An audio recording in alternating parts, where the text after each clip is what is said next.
Je voudrais souhaiter à tous une cordiale bienvenue dans le précieux nom du Seigneur. Prenons à cœur ce qui a été chanté. Fixe ton regard uniquement sur Jésus. Alors nous ne nous verrons plus nous-mêmes. Alors nous ne verrons plus les autres. Alors nous ne verrons plus les problèmes, les circonstances et tout ce qui peut exister et nous entourer. C'est alors que s'accomplit ce qui est écrit dans Matthieu 17. Et ils ne virent que Jésus seul. Que ce regard nous soit accordé aujourd'hui. Que nous puissions vraiment regarder au-delà de toutes les difficultés, au-delà de tout ce qui nous entoure, vers Jésus, à Jésus. Et celui qui, par la foi, voit Jésus sur la croix, est guéri et reçoit le salut à l'heure même. Il n'y a pas d'homme qui voit Jésus dans la foi, qui reste tel qu'il est. Mais à la croix, nous devons voir Jésus comme le crucifié, tel qu'il a saigné pour nous et accompli et créé par la grâce la rédemption. Il y en a beaucoup qui parlent d'un Jésus historique qui s'inscrit quelque part dans l'histoire.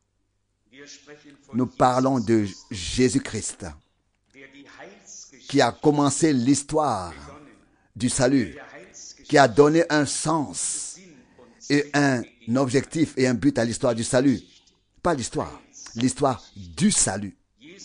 Jésus-Christ, le centre de l'histoire divine du salut ici sur terre. Lorsque la chorale a chanté le premier cantique, j'ai pensé à 1 Jean chapitre 3, dès les versets 1 à 3. Je voudrais le lire avant la prière. Puis je demandais que nous nous levions pour cela.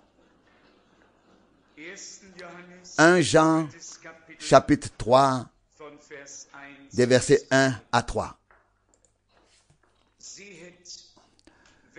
Voyez quel grand amour le Père nous a témoigné en nous faisant appeler enfants de Dieu. Et nous le sommes aussi. Amen. Et nous le sommes aussi. C'est pourquoi le monde ne nous connaît pas parce qu'il ne l'a pas connu. Bien-aimés, nous sommes maintenant enfants de Dieu. Et ce que nous serons n'a pas encore été manifesté. Nous savons cependant que lorsque se produira cette manifestation, nous serons semblables à lui, car nous le verrons tel qu'il est. Quiconque a cette espérance en lui se purifie comme lui-même est pur. Prions s'il vous plaît. Père céleste, nous te remercions de tout cœur pour ce jour. Que ce soit un jour que tu as fait pour le salut des perdus, pour la guérison des malades et pour la bénédiction de ton peuple. Un jour où nous serons dans la joie et l'allégresse à cause de ton aide en ta présence. Seigneur bien-aimé, Tu connais les différentes préoccupations et requêtes. Tu connais les questions, les besoins. Nos frères hospitalisés.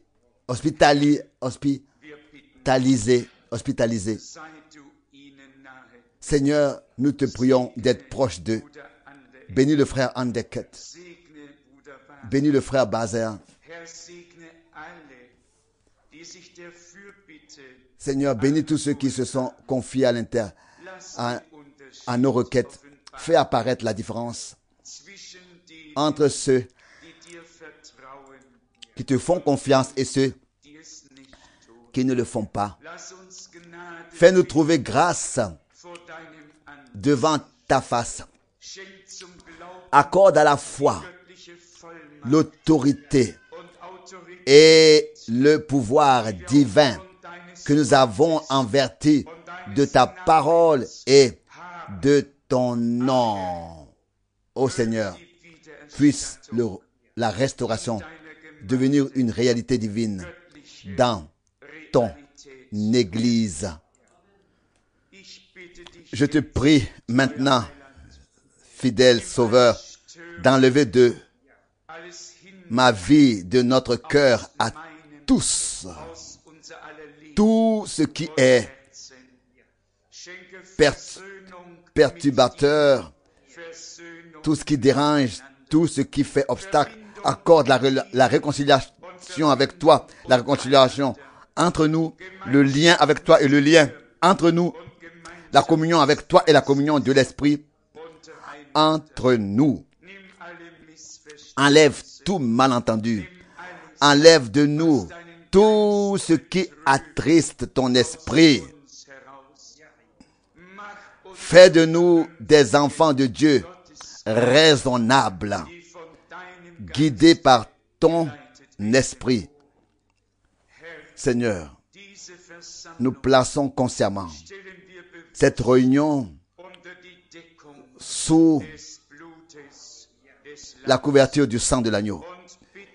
Et nous te demandons la conduite de ton Saint-Esprit. Seigneur, tu sais que j'ai noté quelques passages bibliques, mais que je ne sais pas quoi dire. Seigneur, mets les paroles dans mon cœur, dans ma bouche, par l'inspiration divine et la conduite de l'Esprit. Accorde la grâce de parler et la grâce d'écouter. Nous te confions ce service divin et te remercions de nous bénir et d'être avec nous. Au nom saint de Jésus. Amen. Amen. Vous pouvez vous asseoir. Je demande que nous prêtions maintenant toute notre attention à l'observation, à la méditation de la parole. Je voudrais faire le lien avec la parole que nous avons déjà lue. Voyez quel grand amour le Père nous a témoigné en nous faisant appeler enfants de Dieu. Et nous le sommes aussi. Si nous sommes enfants, nous sommes aussi héritiers. Héritiers de Dieu et co-héritiers de Jésus-Christ. Mais nous devons grandir et parce que nous sommes fils, Dieu a envoyé dans nos cœurs l'esprit de son Fils, lequel crie Abba Père. Pour moi, ces choses sont précieuses. Dieu nous a placés dans une relation de fils et de fille. Jésus est le premier-né entre plusieurs frères. L'Esprit est venu sur lui lorsqu'il est entré dans le Jourdain par obéissance et a dit, c'est ainsi qu'il nous convient d'accomplir toute justice. Lorsque cela fut fait et que le baptême d'eau y était accompli, les cieux s'ouvrirent et l'Esprit descendit et se posa sur lui. Et la voix se fit entendre. Celui-ci est mon fils bien-aimé, en qui j'ai mis toute mon affection. Je crois que c'était le dimanche de Pentecôte ou le samedi de Pentecôte. C'est là que j'ai traduit ce précieux sermon de frère Branham, l'agneau et la colombe. Il y avait l'agneau de Dieu. Jean s'était en effet exclamé, « Voici l'agneau de Dieu qui ôte le péché du monde. » Ici, Dieu s'est uni à l'humanité. Dieu, qui est esprit, a posé une exigence sur ce corps terrestre qui devait être livré pour notre rédemption. Il a revendiqué ce corps terrestre pour lui. Car voici que selon son corps, Jésus a vieilli. Il a augmenté en sagesse et en grâce devant Dieu et devant les hommes. C'est ce qui est écrit. Il a mangé et bu selon son corps. Il s'est fait homme. Il a été trouvé semblable à nous. Il était fatigué. Il se fatiguait. Il s'affaiblissait. Il dormait. Et les disciples disaient, « Seigneur, ne te soucies-tu pas de nous ?» Dans son corps, il était mortel. Et c'est pourquoi il pouvait mourir pour nous rétablir dans l'immortalité, nous qui étions mortels. Mais pour que ce corps ne soit pas abandonné à la corruption et ne reste pas mortel, mais soit changé en un corps immortel de résurrection, Dieu, en tant qu'esprit, a revendiqué ce corps. Et écoutez, ce qui est écrit dans l'Épître aux Romains, c'est aussi très important pour nous tous qui voulons participer à l'enlèvement, que l'esprit de celui qui a ressuscité Jésus d'entre les morts doit aussi habiter dans nos corps mortels pour les rendre ensuite vivants. Pour les rendre ensuite vivants. Romains chapitre 8, verset 11. Et si l'esprit de celui qui a ressuscité Jésus d'entre les morts habite en vous, celui qui a ressuscité Jésus-Christ d'entre les morts donnera aussi la vie à vos corps mortels par son esprit, parce qu'il habite en vous. C'est absolument nécessaire que l'Esprit de Dieu fasse sa demeure dans nos corps mortels. Habite dans nos corps mortels. Quelqu'un m'a demandé hier et quelqu'un d'autre aujourd'hui ce que les croyants doivent penser de la crémation, ceux qui font brûler leur corps après leur mort. Et je dois dire en toute honnêteté que je suis très affecté par ce genre de questions, car je n'ai absolument pas connaissance qu'un seul croyant ait fait en sorte que son corps soit incinéré, soit brûlé. Et je pense qu'un croyant ne peut pas faire une plus grande erreur en ce qui concerne son corps que d'ordonner qu'il soit brûlé. Je pense que c'est un crime direct envers Dieu et la création sainte. S'il est écrit dans les Saintes Écritures, et je vous le lis pour que vous sachiez que je n'y étais pas du tout préparé, mais nous l'avons dit au Seigneur comme il dirige, comme il conduit, nous le prenons de sa main.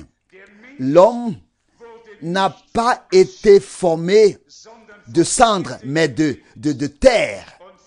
Et c'est de la terre qu'il a été pris, et c'est à la terre qu'il retournera. Avons-nous bien compris cela? Afin qu'il ne se trouve aucune résistance dans le cœur d'un croyant en ce qui concerne ces vérités de l'Écriture. Genèse, chapitre 2, verset 7. Alors l'Éternel, Dieu, forma l'homme de la terre, tiré du sol, et il souffla dans ses narines un souffle de vie, et l'homme devint un être vivant. Je sais seulement de certains qui ne veulent pas de résurrection, qui ne veulent pas admettre la résurrection, qui veulent que tout souvenir de cette vie soit effacé, que ce sont eux qui ont décrété que leur corps ou les cendres qui resteraient alors seraient dispersées aux quatre vents. Mais s'il vous plaît, avertissez chaque croyant à ne pas le faire ou même à le laisser faire. Je vous lis, il y a beaucoup de passages bibliques, j'en suis sûr, mais je vous lis dans 1 Corinthiens, et plus précisément 1 Corinthiens chapitre 15, du verset 44. 1 Corinthiens chapitre 15, verset 44. Semer est un corps naturel.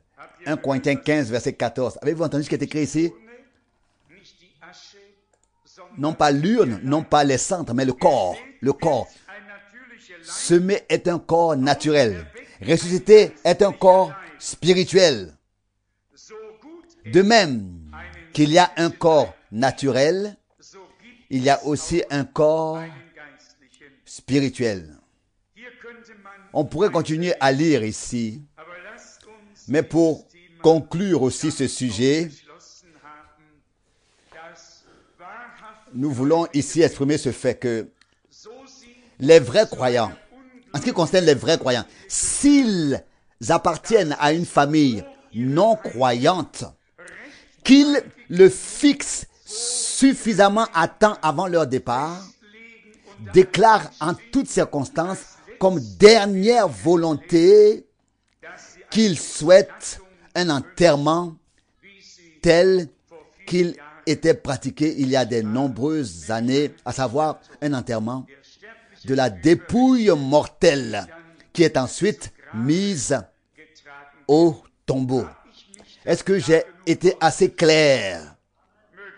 Que Dieu nous fasse la grâce de le prendre à cœur. J'aimerais maintenant nous accompagner, nous amener à une parole très particulière. Il s'agit du psaume 114. Le psaume 114 qui sert de pont vers le Nouveau Testament, vers l'Église du Nouveau Testament. Comme vous le savez, nous croyons que Dieu a donné l'exemple, en choisissant Israël comme peuple et qu'il a choisi dans la Nouvelle Alliance une Église de toutes les langues, de tous les peuples et de toutes les nations. Psaume 114. Ce psaume commence avec ce mot glorieux, Alléluia, ce qui veut dire louer soit le Seigneur. Quand Israël sortit d'Égypte, psaume 114, verset 1, la maison de Jacob, d'un peuple de langue étrangère, alors Juda devint le sanctuaire de Dieu, Israël son lieu de domination. La mer le vit et s'enfuit. Le Jourdain se détourna en arrière. Les montagnes bondissaient comme des béliers, les collines comme des agneaux. Arrêtons-nous ici un instant. Dieu avait pris un peuple parmi tous les autres peuples à sortir. Il a rencontré Abraham à Our en Chaldée, de l'autre côté de l'Euphrate, vu d'ici. Il l'a retiré de l'adoration et de l'égarement des païens, a fait alliance avec lui, a donné des promesses et a appelé à l'existence au-dessus d'Abraham, d'Isaac et de Jacob, par Abraham, Isaac et Jacob, un peuple, Israël, avec lequel il avait fait alliance, auquel il avait donné et décrété les promesses, la législation, donc la loi et les commandements.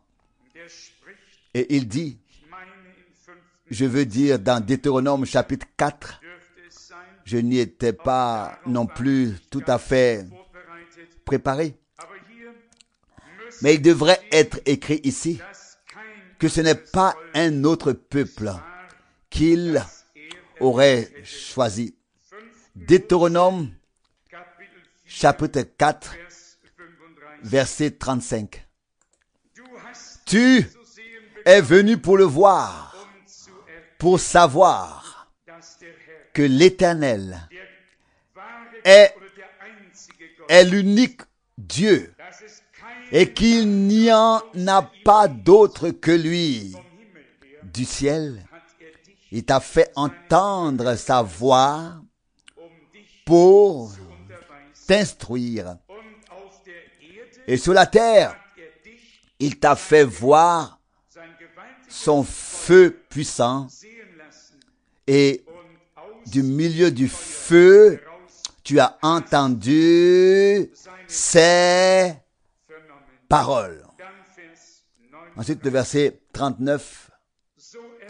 Donc, reconnais-le aujourd'hui et prends-le à cœur que l'Éternel est Dieu, en haut dans les cieux et en bas sur la terre, et qu'il n'y en a point d'autre. Et à cela encore, le verset 33 et 34, 33 et 34. Deutéronome 4, verset 32 maintenant. Si jamais un peuple a entendu la voix de Dieu parler du milieu du feu, comme tu l'as entendu, et s'il est resté en vie, ou si jamais un Dieu a seulement tenté de venir sur la terre pour s'emparer d'un peuple, au milieu d'un autre peuple,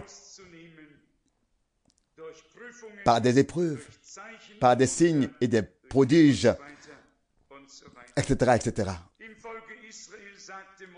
Moïse dit au peuple d'Israël par l'Esprit, vous l'avez vu, vous l'avez entendu, vous êtes devenus les témoins oculaires et auriculaires de la révélation du Dieu vivant qui est descendu du ciel sur cette terre, sur la terre, sur la montagne. On voyait le feu immense du ciel, retentissait la voix. Et pourtant Dieu était dans le ciel.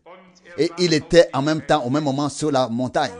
Dieu peut être omniprésent. Les hommes ont tant de mal à le comprendre. Ils pensent que s'il est à Zurich, il ne peut pas être quelque part à New York. Dieu est omniprésent. Il dit, le ciel est mon trône et la terre mon marchepied. Avez-vous compris ce que cela signifie? Le ciel est mon trône et la terre mon marchepied. Il s'étend donc de haut en bas, de haut en bas. Il remplit tout l'univers et le soutient par sa parole toute puissante. Mais il a un peuple dans l'Ancien et dans le Nouveau Testament. Un peuple dans l'Ancien, le peuple d'Israël, appelé, extrait de tout et sorti de tous les peuples et de toutes les langues et dans le Nouveau Testament, l'Israël de Dieu, les premiers-nés. Rappelez-vous que lorsque Dieu a fait sortir le peuple d'Israël d'Égypte, vous pouvez le lire dans Exode 12, un agneau a dû être égorgé et le sang a été appliqué sur les linteaux des portes. Et c'est là que le nom d'église, ou bien alors d'assemblée, apparaît pour la première fois. Jusque-là, peuple ou nation. Mais là, au chapitre 12 d'Exode,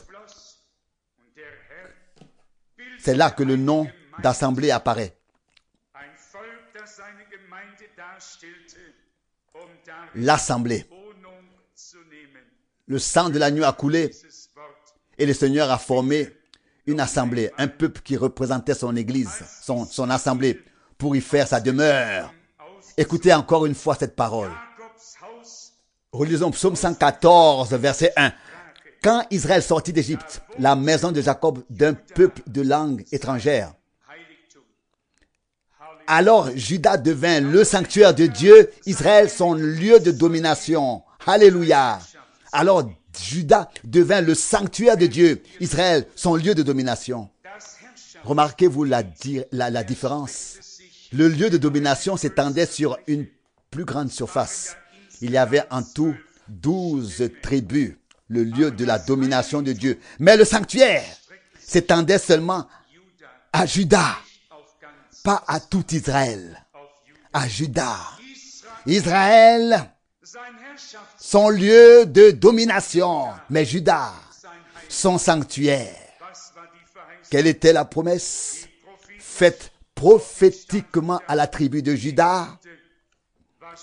Probablement Deutéronome 49, si je l'ai en main. C'est de toi que sortira pour moi. Qu'est-ce que je viens de dire? Je veux dire Genèse 49, pas Deutéronome. Genèse 49. C'est de toi que sortira pour moi celui qui dominera en Israël. Et écoutez ce qui est encore écrit ici. Je lis dans Genèse chapitre 49, verset 8. Judas, c'est toi que tes frères célébreront. Ta main sera sur la nuque de tes ennemis. Devant toi se prosterneront les fils de ton père. Judas est un jeune lion. De la proie tu t'es élevé. Mon fils, il s'accroupit, il s'étend comme un lion et comme une lionne. Qui le dérangera? Maintenant, écoutez la prophétie. Le sceptre ne s'éloignera pas de Juda, ni le bâton souverain d'entre ses pieds, jusqu'à ce que vienne celui à qui il est dû. Et les peuples lui obéiront. Écoutez encore un verset, le verset 11. Il attache le petit de son âne au cep de vigne et le petit de son ânesse à la branche noble du sarment. L'a-t-il fait? Vous pouvez le lire.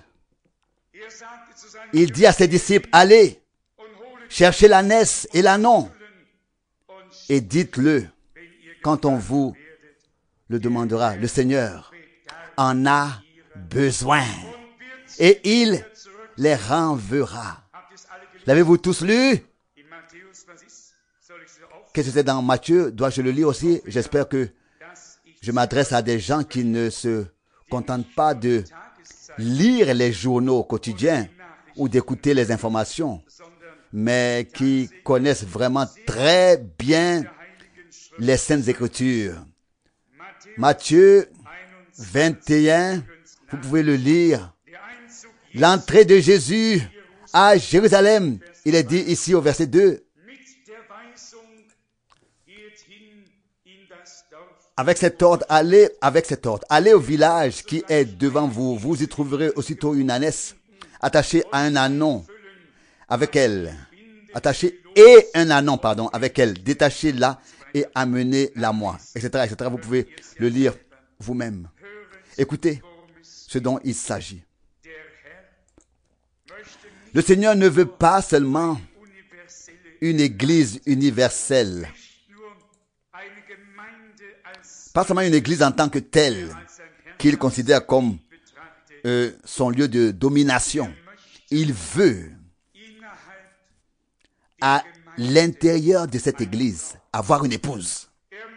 Au sein de l'église, il veut, parmi les appelés,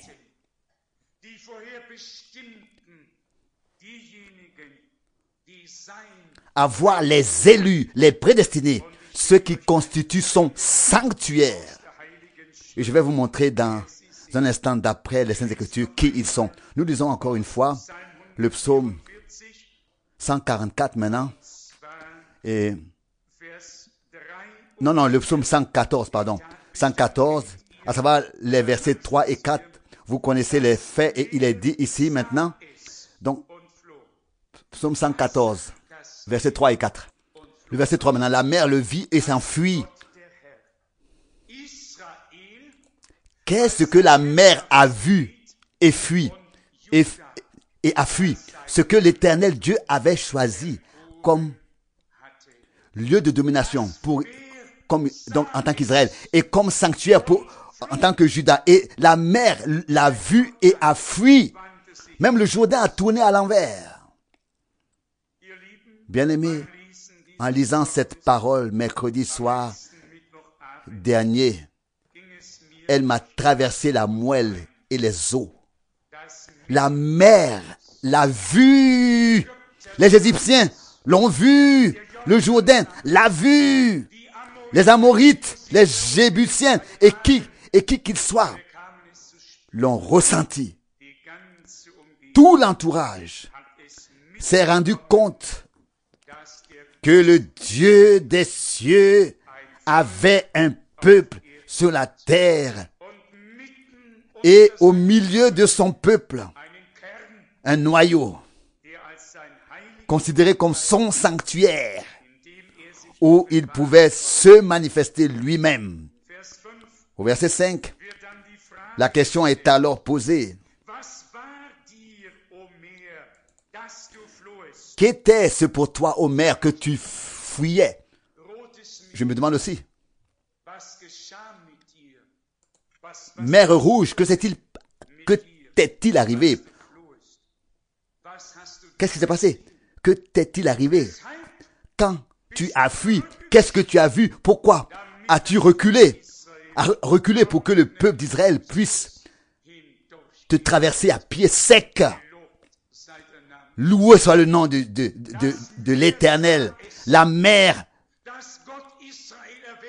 a vu que Dieu avait choisi Israël comme son lieu de domination et Juda comme son sanctuaire. La mer le vit. Je pense ici aux paroles de frère Branham et il était encore écrit quelque part dans le psaume et de toute façon aussi dans les livres de Moïse que la colonne de feu et de nuée descendait sans cesse. Et où venait-elle? À l'entrée de la tente de la révélation. Là où se trouvait le sanctuaire divin sur terre. Le tabernacle, la tente d'assignation, le point de l'endroit de la révélation, le lieu de la révélation divine et de la parole divine avec Moïse. Là, c'est de là que Dieu parlait. Vous pensez à l'histoire de Moïse, d'Aaron et de Myriam, etc. Et ainsi le Seigneur avait dit aujourd'hui, je vais décider. Rassemblez-vous à l'entrée de la tente de la révélation. Alors Dieu dit, s'il y a un prophète au milieu de vous, je me révélerai à lui par des visions et des songes. Je lui parlerai. Mais il n'en va pas de même avec mon serviteur Moïse. Avec lui, je parle face à face.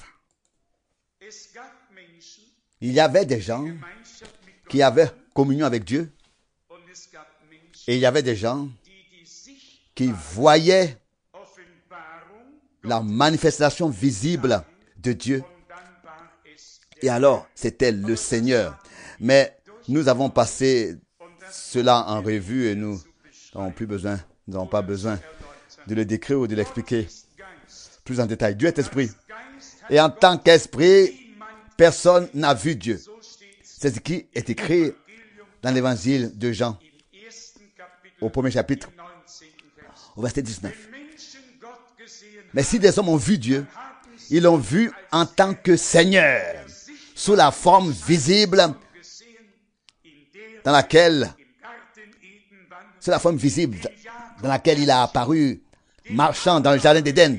Il est apparu à Jacob, a rencontré Abraham sous le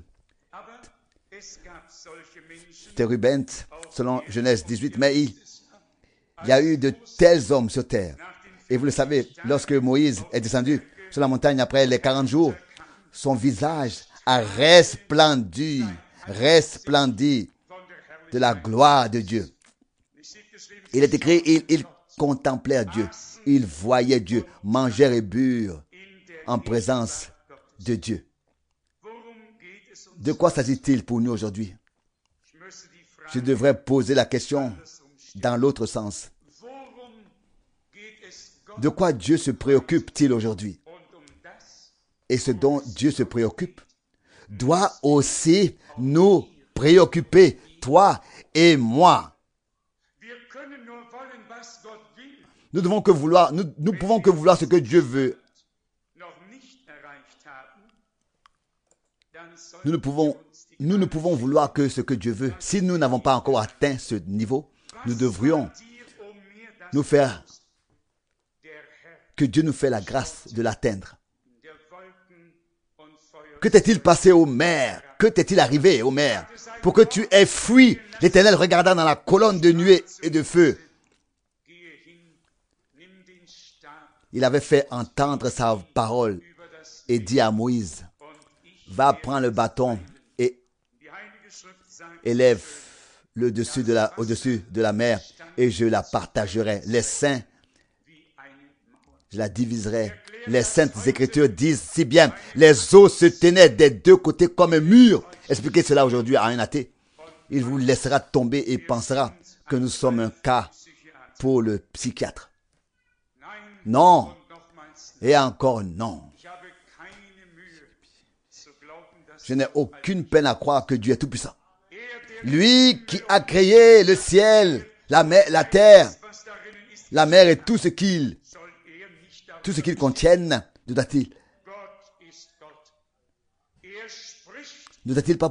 doit-il pas pouvoir en décider? Lui qui les a créés, Dieu est Dieu. Il parle et c'est écrit, n'est-ce pas? Il commande et cela se fait, cela a lieu, cela arrive.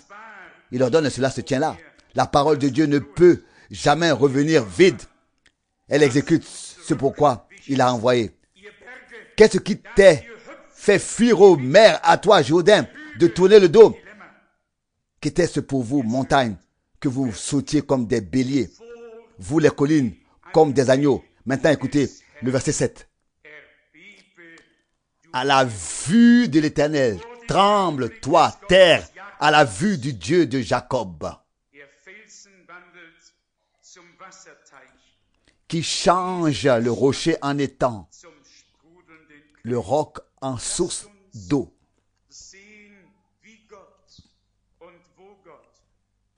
Voyons comment Dieu et où Dieu veut établir sa demeure dans le Nouveau Testament. Nous avons en effet la promesse suivante. J'habiterai au milieu d'eux.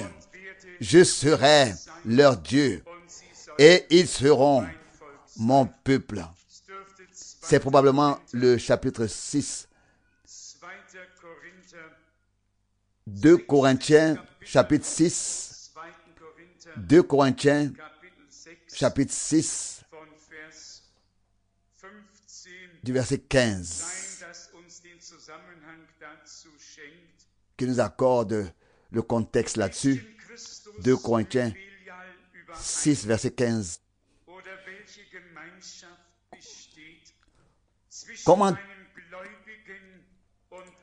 Comment Christ s'accorde-t-il avec Bélial et quelle est la communion entre un croyant et un non-croyant? Quel rapport y a-t-il entre le temple de Dieu et les idoles? Car nous sommes le temple du Dieu vivant. Comme Dieu l'a dit, j'habiterai et je marcherai au milieu d'eux. Je serai leur Dieu et ils seront mon peuple. C'est pourquoi sortez du milieu d'eux et séparez-vous, commande le Seigneur. Ne touchez pas à ce qui est impur et je vous accueillerai. Je serai pour vous un père et vous serez pour moi des fils et des filles, dit le Seigneur, le Tout-Puissant. Avons-nous compris la parole du Nouveau Testament? Que le Seigneur a reprise de l'Ancien. J'habiterai et je marcherai au milieu d'eux et je serai leur Dieu. Or, cela doit être manifesté, que les peuples qui nous entourent le voient, la mer et la terre. Il faut qu'il soit manifesté que Dieu ne s'est pas contenté de faire des promesses, mais qu'il est derrière elles et qu'il les accomplit. La question est ici. Comment le temple de Dieu s'accorde-t-il avec les idoles? Nous sommes le temple du Dieu vivant. Comme Dieu l'a dit, j'habiterai et je marcherai au milieu d'eux. Et écoutez,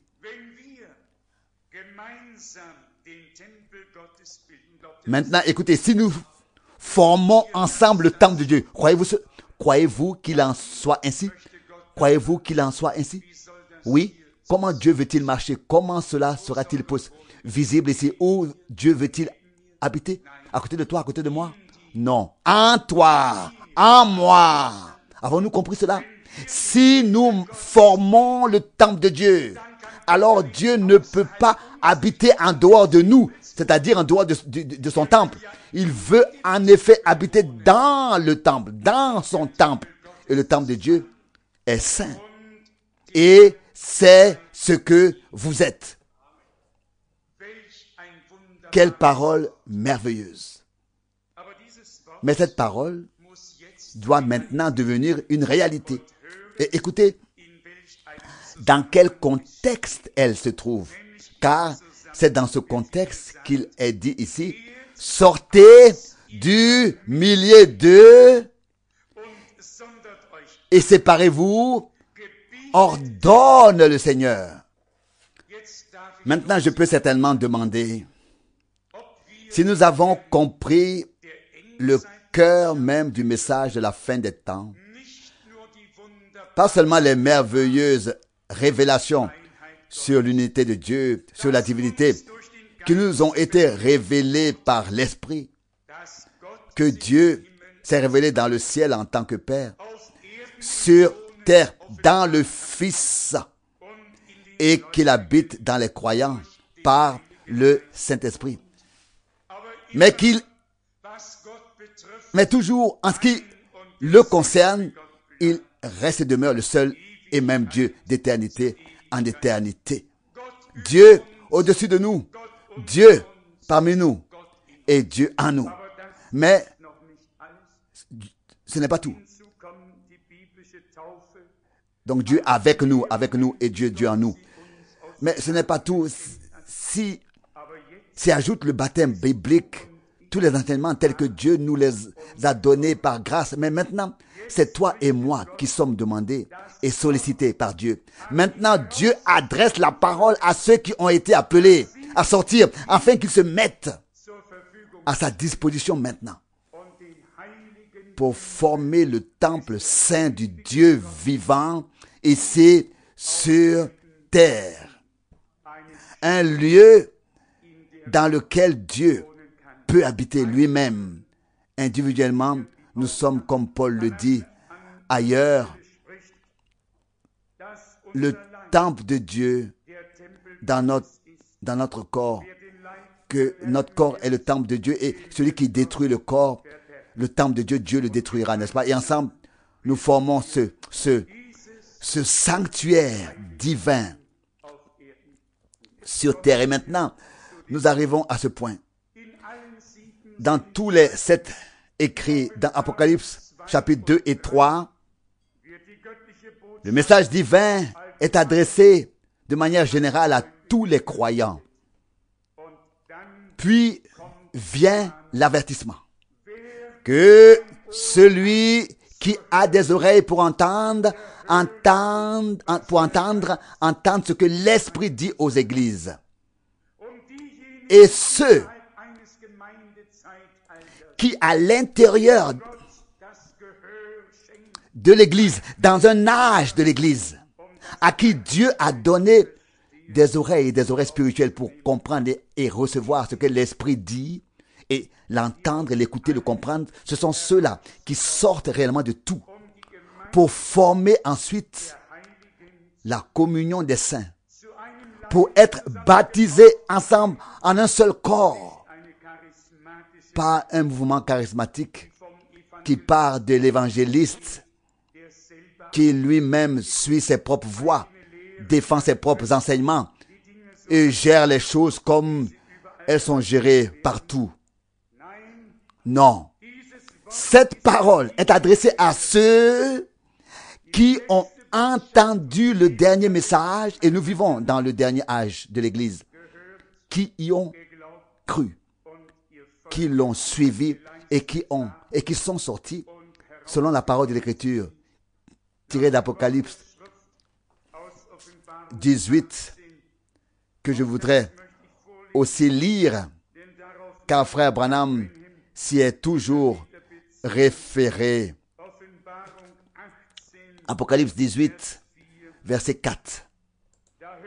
Alors j'entendis une autre voix crier du ciel. Sortez du milieu d'elle, ô mon peuple, afin que vous n'ayez point de part à ses péchés et que vous ne soyez point atteints de ces fléaux, car leurs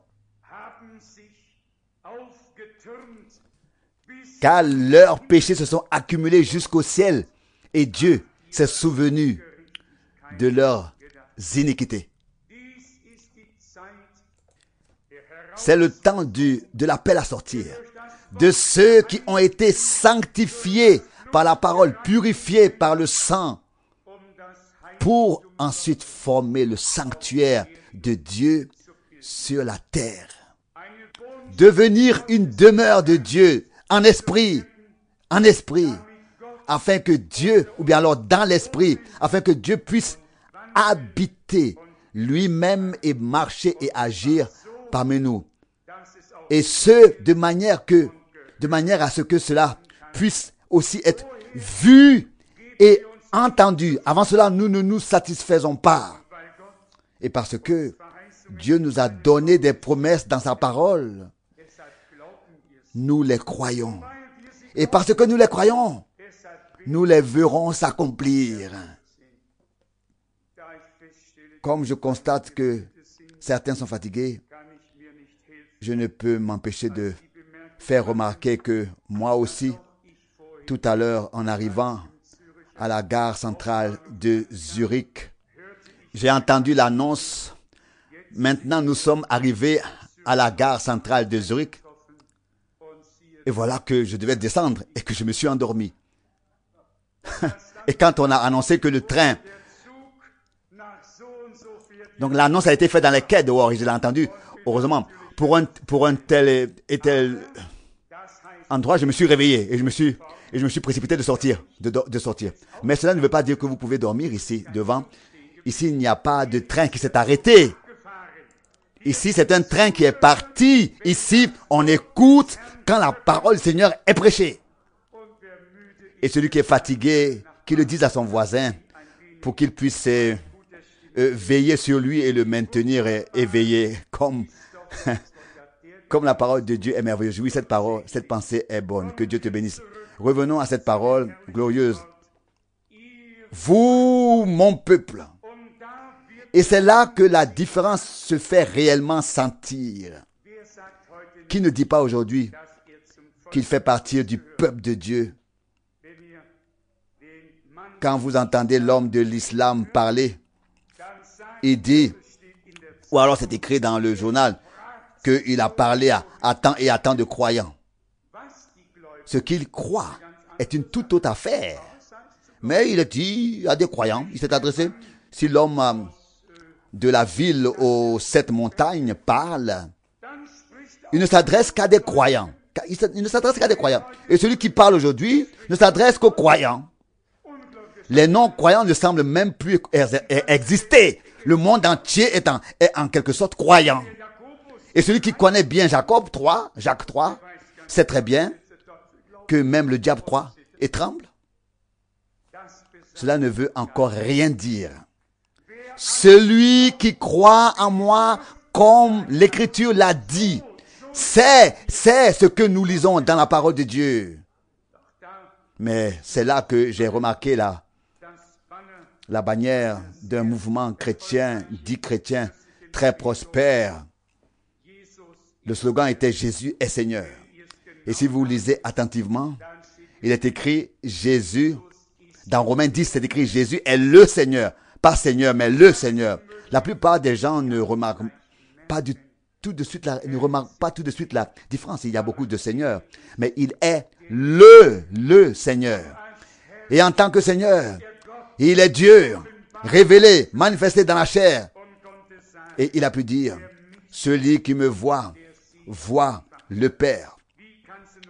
Comment peux-tu demander ou dire, montre-nous le Père? Il s'agit ici du fait que, comme dans tous les âges de l'Église, un troupeau de vainqueurs est sorti, à savoir ceux qui ont écouté la parole de l'heure, qui l'ont reçu, qui ont reçu ce qui leur a été prêché selon le conseil de Dieu, de salut de Dieu dans leur temps, dans leur jour. Ce sont ceux-là qui font partie de la première résurrection. Au jour de Moïse, on ne pouvait croire que ce qui était alors prêché à l'époque. Au jour d'Élie, ce qui était prêché alors, autrefois à l'époque d'Élie. Au jour de Jean-Baptiste aussi. Et déjà, il dit, celui qui a l'épouse, c'est l'époux. Et l'ami de l'époux entend le cri de joie de l'épouse. Il dit, cette joie qui est la mienne est maintenant devenue parfaite. Et le sang n'avait pas encore coulé. La nouvelle alliance n'avait pas encore été rendue, n'était pas encore entrée en vigueur. Mais Jean savait qu'il avait fait les préparatifs et que tous ceux qui ont vraiment cru à son message suivront le Seigneur et croiront en lui. Car il n'a pas préparé un peuple pour lui-même, mais pour le Seigneur.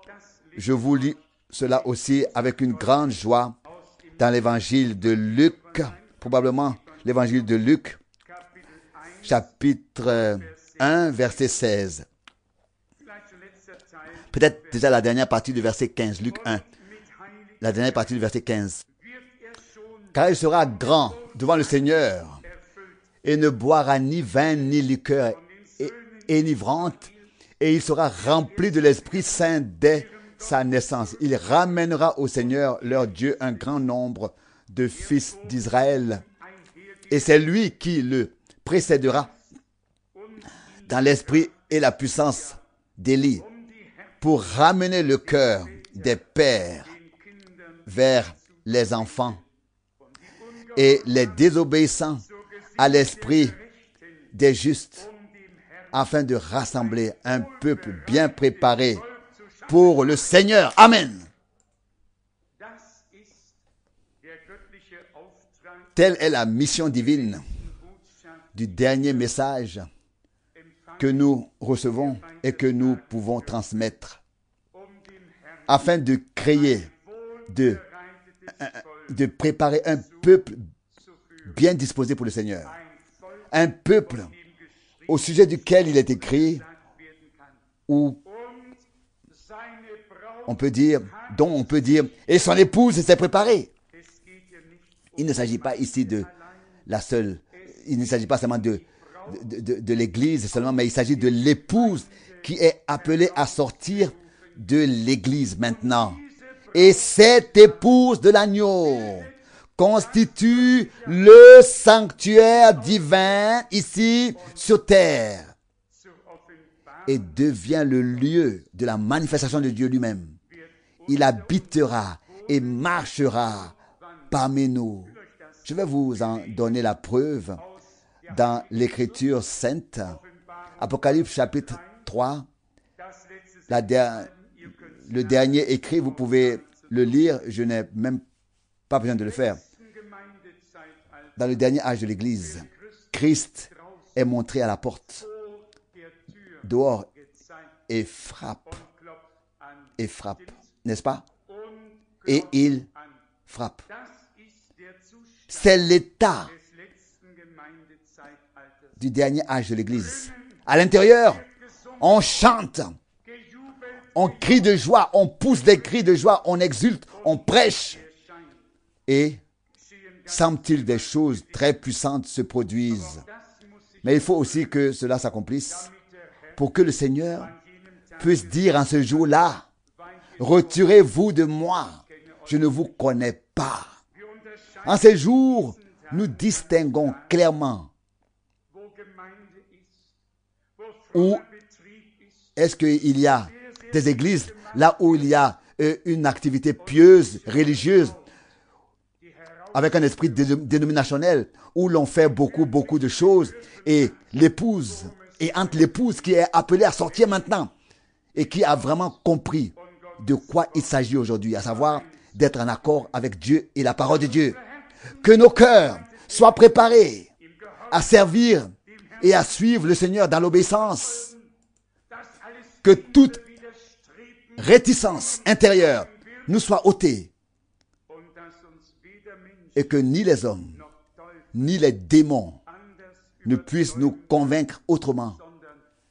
Mais que nous sachions réellement, c'est la vérité absolue. Je ne sais pas si vous comprendrez bien cela. Mais frère Branham a dit un jour, en se référant à lui-même, je suis, c'est pas moi qui suis l'absolu, mais mon absolu est la parole, Je répète la même chose de tout mon cœur. Ce n'est pas un homme qui sert Dieu ou qui proclame la parole qui est ton absolu, mais ton absolu et le mien, notre absolu commun est Dieu et sa sainte parole pour toute éternité. Avons-nous compris cela? Peut-être, pour clarifier, nous savons que tous ceux qui sont de Dieu entendront et accepteront la parole pour cette heure. Je vais dans tant de pays et d'endroits et j'ai fait des remarques de temps en temps. J'ai vu de temps en temps, au cours de très nombreuses années, qui remontent, de grands évangélistes de renom restés derrière le rideau. À peu près, imaginez cela ainsi, ces deux rideaux seraient tirés. Et ici devant, on fait tout sauf une introduction. Et tout à coup, on dit, Maintenant, c'est mon grand privilège de vous présenter l'homme de Dieu de l'heure, l'homme de cette heure. C'était toujours très impressionnant. Mais l'homme n'était pas l'homme de l'heure. Il n'avait pas la parole de l'heure. Il n'avait pas la révélation de l'heure. Il n'avait pas le message divin de l'heure. Si Dieu envoie Jean comme homme de l'heure, c'est qu'il avait la parole de l'heure, de ce jour-là, à tout moment. De ce jour-là, de ce temps-là. Et c'est ce que je crois aussi pour cette génération, sans faire de critique, mais tout le monde peut, n'est-ce pas, vérifier. Nous avons même ici, nous avons même été invités à le faire dans cette écriture, à examiner toutes choses. Si l'on parcourt tout le registre des personnes renommées, on constate qu'elles baptisent, toutes comme tous baptisent, enseignent sur la divinité comme tous enseignent sur la divinité. Et si l'on va jusqu'au bout du chemin, une sainte terreur nous saisit. Et Apocalypse 17 se présente à nous. Une mère avec beaucoup de filles qui se sont livrées à la fornication spirituelle envers Dieu et sa parole. Mais il y avait un homme de l'heure qui devait nager à contre-courant. Et nous n'en avons pas honte et nous disons librement et ouvertement. De même que le Seigneur Dieu a appelé un Moïse, a appelé Abraham, a appelé Élie, a appelé Jean, Paul, a appelé Jean, a appelé Paul et qui que ce soit de même, le même Seigneur, le même, a appelé notre bien-aimé frère Branham d'une voix audible. Un ange de l'Éternel n'est pas seulement venu chez Zacharie à l'autel des holocaustes pour lui annoncer la venue de Jean-Baptiste. Il n'est pas seulement venu à Marie pour lui dire qu'elle avait trouvé grâce auprès de Dieu. Il n'est pas seulement venu à Daniel pour lui dire tu es un homme bien-aimé lorsque tu t'es mis à prier. La parole du Seigneur m'a été adressée et j'ai été envoyé pour t'éclairer sur ce qui doit arriver. Il est écrit dans Hébreux 1, dans les 3 derniers versets. Les anges sont des esprits serviteurs envoyés à cause de ceux qui doivent hériter du salut. Je le crois aussi certainement que frère Branham l'a dit lorsqu'il a rendu son témoignage et dit « J'ai vu la lumière entrer dans la pièce par le haut et j'ai regardé dans le couloir. Soudain, j'ai vu les pieds de celui qui était venu. J'ai levé les yeux et il a dit sa peau était dark completed, c'est-à-dire complètement foncée. Pas justement comme nous l'avons, comme pourrait l'avoir un Israélien. Et il a décrit son poids comme étant de 200 livres. Toute son apparence et frère Branham a été comme mort de peur. Et l'ange du Seigneur dit, n'aie pas peur. Je suis envoyé de la présence de Dieu pour te donner cet ordre, ce mandat, cette mission. Je le crois de tout mon cœur et de tout mon âme. Mais je crois encore plus. Je crois que tous ceux qui ont méprisé cet homme de Dieu, qui sont passés à côté de ce que Dieu a fait et qui en ont fait passer d'autres en masse, un jour, ils devront en rendre compte. Lorsque Dieu envoie un homme, il est écrit, comme l'a dit notre Seigneur, si alors j'envoie quelqu'un et qu'on le reçoive, qui le reçoit, me reçoit. Et qui l'écoute, m'écoute. Dieu a adressé un message contraignant à son peuple en ces jours, une correction, un enseignement, un appel à sortir, un accord total avec la parole de Dieu, jusqu'à ce que nous puissions finalement former ce sanctuaire divin en tant que troupe appelée à sortir, purifiée dans le sang de l'agneau, sanctifiée dans la parole de vérité, où toutes les choses qui peuvent survenir si rapidement sont purifiées. Nous en revenons donc à la parole de 1 Jean 3. Celui qui a cette espérance en lui se purifie comme il est pur. Et la parole de l'Apocalypse, que celui qui est pur se purifie encore davantage, et que celui qui est saint se sanctifie encore davantage, et que celui qui est impur reste impur. Dieu veut qu'à la fin de cet âge, qui semble en effet, la fin semble très proche.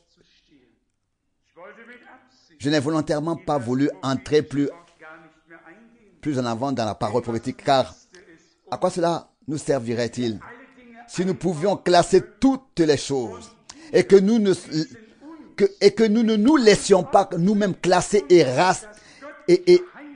rassembler dans le sanctuaire divin? Nous pourrions alors tout savoir et nous n'aurions personnellement que le dommage et le retard et le regret d'avoir pas été prêt. L'essentiel maintenant n'est pas seulement de classer correctement les choses telles qu'elles prennent forme, par exemple politiquement, mais de comprendre tout simplement, c'est l'heure de Dieu maintenant pour son peuple, l'heure de se débarrasser de toutes les maladies infantiles, de dissiper tous les malentendus entre nous. Parfois, les frères et sœurs ont peur même de se rendre visite les uns aux autres parce qu'ils craignent que cela ne crée une quelconque détresse. Des divergences d'opinion peuvent surgir. Est-ce vrai ou non? Nous avons encore des choses à apprendre. Nous avons encore des choses à rectifier. Et pour cela, le mieux serait que chacun commence par lui-même. J'en reviens à ma devise. Celui qui est droit dans son cœur comprendra toutes choses correctement. Et on devra aussi parfois laisser passer des choses qui ne nous conviennent pas du tout. Je dis cela pour le bien de tous. Un embarras pour moi, un blâme pour moi, je l'avoue honnêtement, mais comme je suis mort et que je ne vis plus, rien ne peut m'arriver à moi, à mon moi, n'est-ce pas? Non. Je n'ai qu'une seule tante. Tante, elle est très âgée, elle a 90 ans, 90 ans, elle est baptiste, elle a écouté toutes les émissions de radio pendant 10 ans et elle voulait toujours venir. Et voilà, elle est venue à Krefeld la dernière fois à la Pentecôte. Et que puis-je vous dire? Dans les églises, on n'enseigne pas l'ordre biblique, n'est-ce pas? Et cette dame vient à la réunion en pantalon long. Et j'ai cru que j'allais être frappé de la foudre. C'était il y a peu de temps quand j'ai dit très fermement à une autre dame que ce n'était absolument pas possible. Et la dame à qui j'ai dit récemment qu'elle ne pouvait en aucun cas venir ainsi à l'assemblée, à la réunion, elle m'a demandé ensuite, Oui, mais dites-moi, qui est cette dame-là qui est venue en pantalon?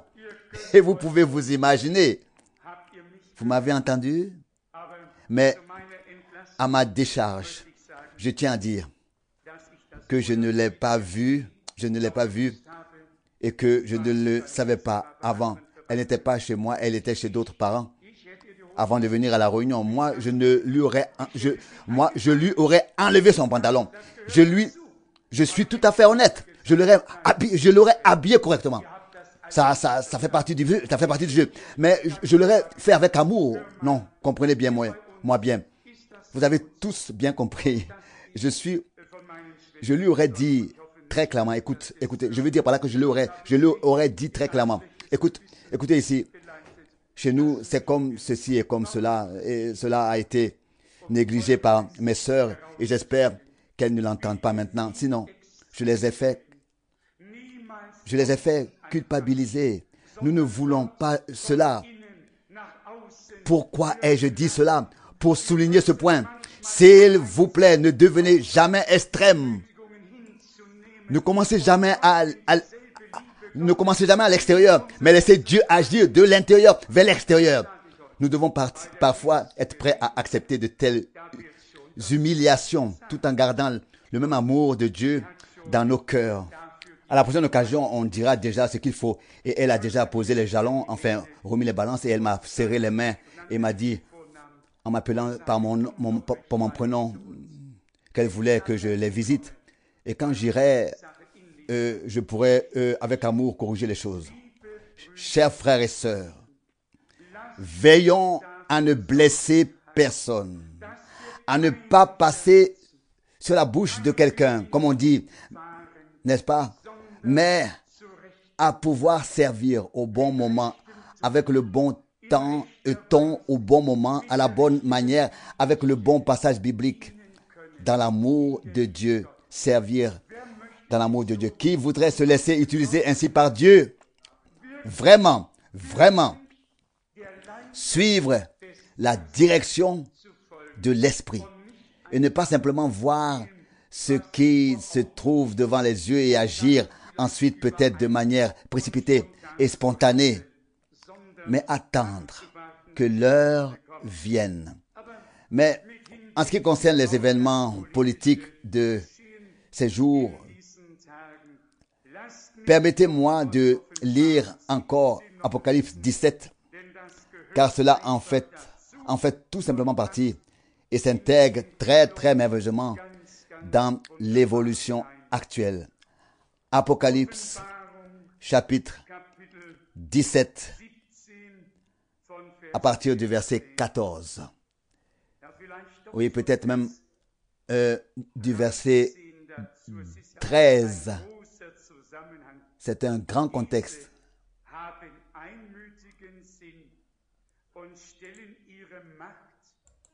Apocalypse 17, verset 13. Ces 10-là ont un esprit unanime et mettent leur puissance et leur force à la disposition de la bête. Ceux-là combattront contre l'agneau. Ces 10 cornes combattront contre l'agneau. Donc il s'agit ici des 10 cornes. Ceux-là combattront contre l'agneau, mais l'agneau les vaincra, car il est le Seigneur des seigneurs et le roi des rois. Avec ses compagnons de combat, les appelés les élus et les fidèles. Maintenant, écoutez un peu plus. Dans Apocalypse 17, verset 15 maintenant. Puis il poursuivit. Les eaux que tu as vues, où trône la prostituée, sont des peuples et des foules, des nations et des langues. Et les 10 cornes que tu as vues, et la bête, elles haïront la prostituée, la rendront solitaire et nue, consommeront sa chair et la brûleront elles-mêmes par le feu. Car Dieu leur a mis au cœur d'exécuter son dessein, d'agir dans un seul sens et de mettre leur royauté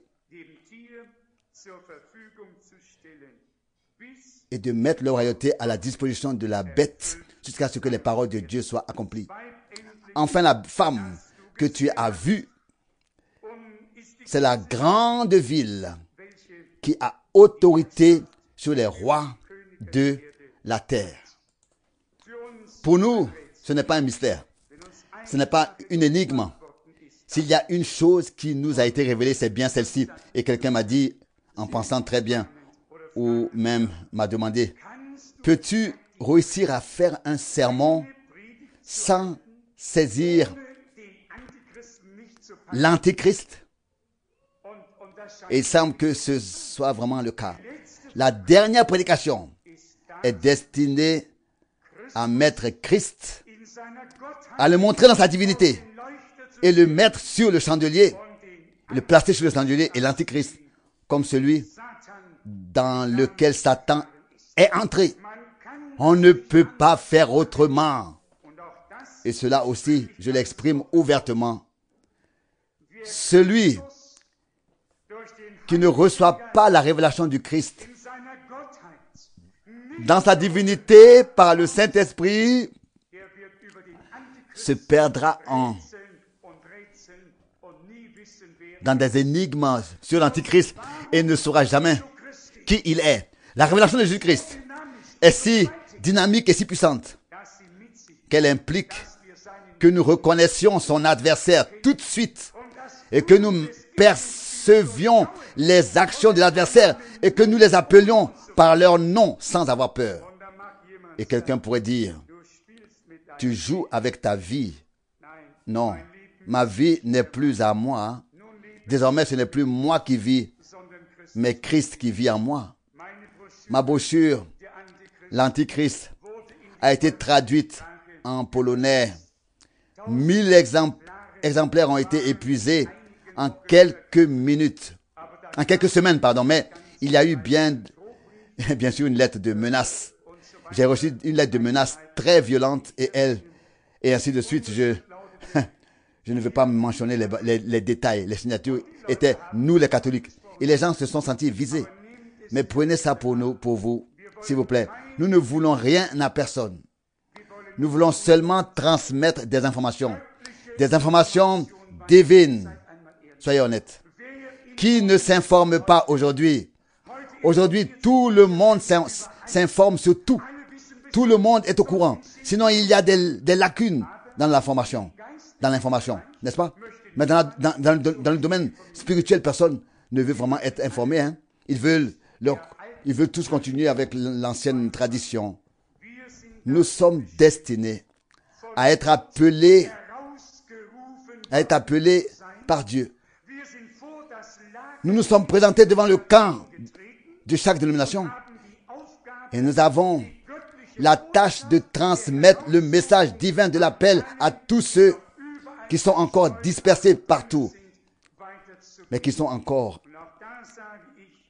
à l'intérieur. Et là aussi, je dis comme frère Branham l'a si bien formulé, nous n'avons rien contre les hommes, mais seulement contre les systèmes qui les asservissent, les égarent, les retiennent comme dans une prison. Et le temps doit venir où les portes de ces prisons sauteront, elles aussi. Et pour cela, il est nécessaire qu'Israël devienne le territoire, qu'Israël devienne le lieu de sa domination, mais que Juda devienne son sanctuaire et que Dieu puisse encore adresser sa parole à l'ensemble de l'Église. Mais qu'il puisse, c'est vrai, prendre un groupe d'élus et en faire son sanctuaire à l'intérieur de l'Église, qui soit en accord, ce groupe qui soit en accord avec lui, qui soit en accord les uns aussi avec les autres, qui ait une communion sans interruption et nuage avec Dieu et aussi les uns avec les autres. Pouvez-vous croire que cela est possible? Je pense que oui. Parfois, nous disons que ce sont des mentalités différentes et ces choses. Oubliez la mentalité, que notre caractère, notre mentalité soit sanctifiée par la présence de Dieu. Et alors, même les différences de mentalité ne provoqueront pas de détresse. Elles relèveront plutôt la diversité de Dieu Et nous serons un seul cœur, une seule âme, un seul esprit, de tous les peuples, de toutes les langues et de toutes les nations. Nous nous sommes débarrassés des esprits nationaux pour recevoir l'Esprit de Dieu. Et c'est par cet esprit-là unique que nous serons tous baptisés en un seul corps. En ce temps-là, autrefois, il vit la mer.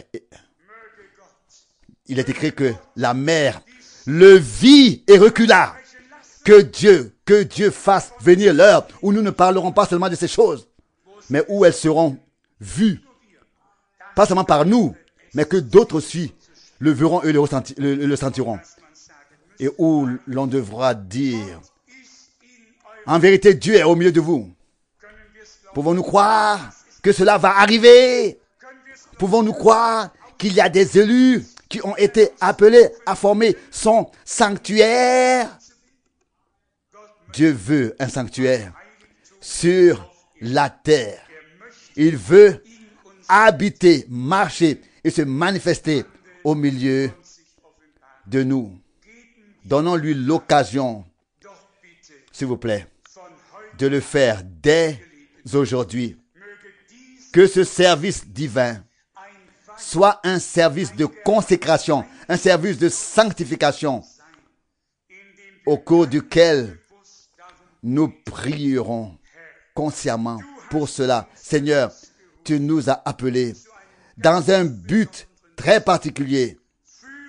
Rassemble-nous, toi-même. Joins-nous ensemble. Sanctifie-nous dans ta vérité. Purifie-nous dans ton sang. Fais de nous ton sanctuaire ici sur terre. Une demeure de Dieu en esprit. Puisse alors les puissances de la maladie et la puissance du péché voir Dieu et sentir que tout ce qui vient en présence de Dieu voit alors cette présence de Dieu et recule. Et que la victoire de notre Dieu peut être manifestée sur toute la terre à la gloire de Dieu. Celui qui a promis de le faire, le fera. Loué soit notre Dieu. Au nom de Jésus, pour l'éternité. Amen. Levons-nous et prions. Tandis que nous inclinons la tête, fermons les yeux, ouvrons les cœurs. Je voudrais tout de même demander s'il y a peut-être parmi nous quelqu'un qui n'a pas encore fait l'expérience avec Jésus-Christ en tant que sauveur personnel, qui n'a pas encore la certitude du salut, qui n'a pas encore connaissance d'un jour où l'Esprit de Dieu a conduit à la repentance, a conduit à la reconnaissance du péché et a amené en nous une condamnation. Un homme qui veut recevoir la grâce de Dieu doit d'abord comprendre qu'il a été légitimement condamné. Nous sommes nés dans ce monde séparé de Dieu, sans Dieu et sans espoir. Mais ensuite, à Golgotha, en Jésus-Christ, notre Seigneur, Dieu a réconcilié le monde et donc nous tous et bientôt d'autres avec lui-même. Avant de pouvoir accepter la réconciliation, tu dois comprendre que tu as vécu avec Dieu dans la discorde, l'inimitié, la dispute. Tu dois le comprendre. Mais il a ôté cette inimitié. Il a déchiré la lettre de culpabilité, de condamnation. Il nous a fait grâce et acquitté, déclaré libre. Mais il est important pour une conversion biblique de ne pas simplement venir et dire, Seigneur, me voici, me voici. Cela aussi en fait partie. Mais d'abord, de dire, ô Seigneur, je suis coupable. C'est ma faute qui t'a amené là. Ce sont mes fautes qui t'ont amené à la croix. Tu as pris ma place. C'est à ma place que tu t'es tenu. Seigneur, tu m'as tant aimé. Tu as porté ma faute et pardonné mon péché. Seigneur, je viens à toi. Je viens à toi. Ça, c'est la bonne attitude. Si quelqu'un est condamné, mis en prison, il peut alors être gracié. Il en va de même pour nous tous. Notre Seigneur a ouvert le prophète Ésaïe et a lu l'Esprit de l'Éternel est sur moi pour annoncer aux prisonniers qui sont libérés, aux personnes liées, qu'elles sont déliées, pour annoncer l'année agréable du Seigneur. C'est ce que nous faisons encore aujourd'hui. Chers cœurs, bien-aimés, frères et sœurs, jeunes et vieux, venez au Seigneur en sachant que nous sommes tous coupables. Et puis à nouveau, dans la foi, et dire, j'ai été purifié de la faute, je suis entré dans la joie. Je le loue éternellement. Lui, le Rédempteur, que ceux qui veulent accepter et vivre, expérimenter cela dans la foi aujourd'hui, qui puissent lever la main maintenant. Merci beaucoup. Merci beaucoup. Merci beaucoup. Merci beaucoup. Que Dieu vous bénisse. Père céleste, tu as vu les mains et aussi les cœurs. Nous voulons annoncer le plein évangile et proclamer aux coupables ce que nous sommes tous. La libération, le pardon et le salut. Seigneur bien-aimé, si les mains ont été levées pour les personnes concernées ou pour d'autres raisons, tu le sais, ô Dieu. Beaucoup de ceux qui nous sont proches nous sont chers et nous les portons dans nos cœurs. Nous voudrions qu'ils entrent avant que la porte de la grâce ne se referme. Nous te le demandons. Tout ce que tu nous as donné, nous aimerions les revoir auprès de toi. Tous ceux qui nous ont aimés, tout ce que nous avons aimé, tout ce que tu as aimé, ô Seigneur, nous aimerions les revoir devant toi. Donne-nous la grâce de les voir dans la foi comme sauvés déjà et de t'en remercier déjà. Forme toi-même un sanctuaire, une église, un corps, un temple dans lequel tu peux habiter. Fais place, renverse les tables, châtie et crie au milieu de nous.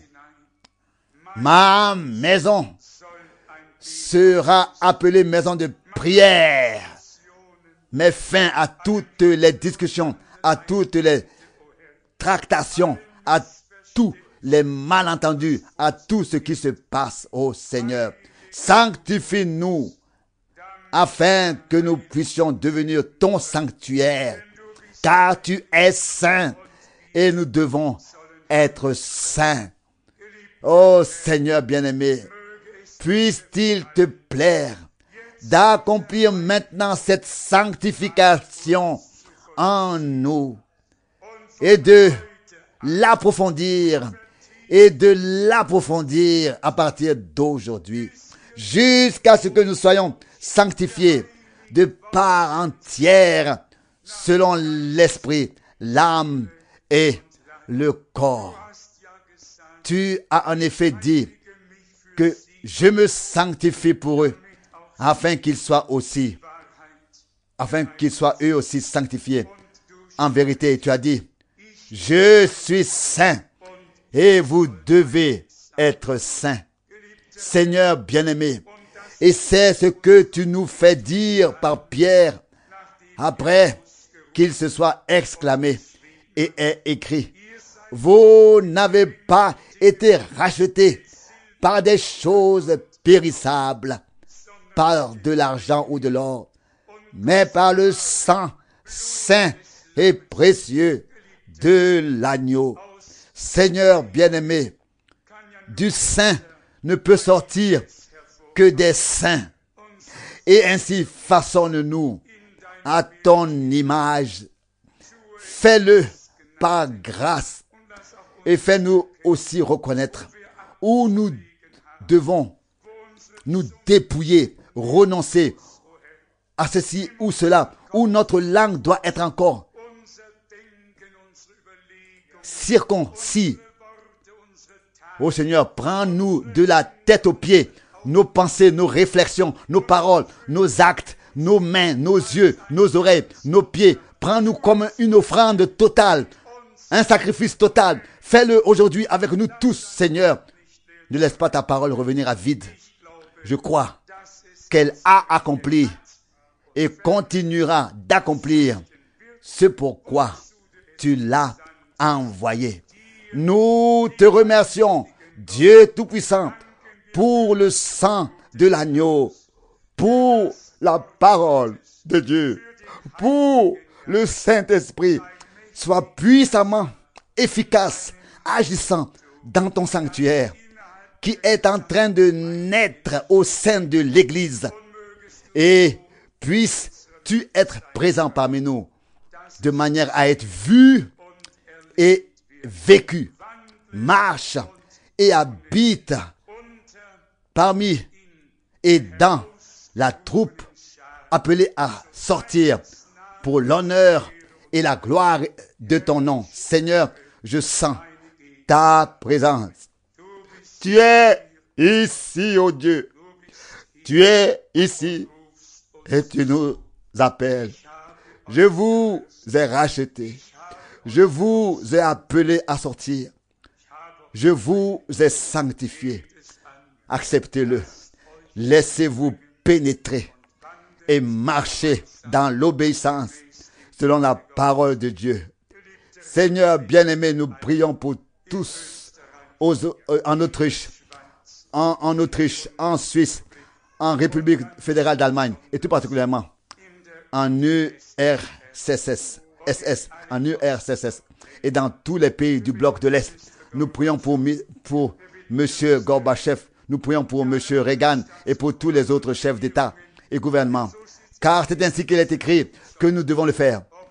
Qu'il nous convienne ou non, nous savons une chose. Tu peux établir et y renverser les rois. Tu es Dieu dans les cieux et en bas sur la terre. Que ton nom soit sanctifié. Que ton règne vienne. Que ta volonté soit faite maintenant et pour toute l'éternité. Amen.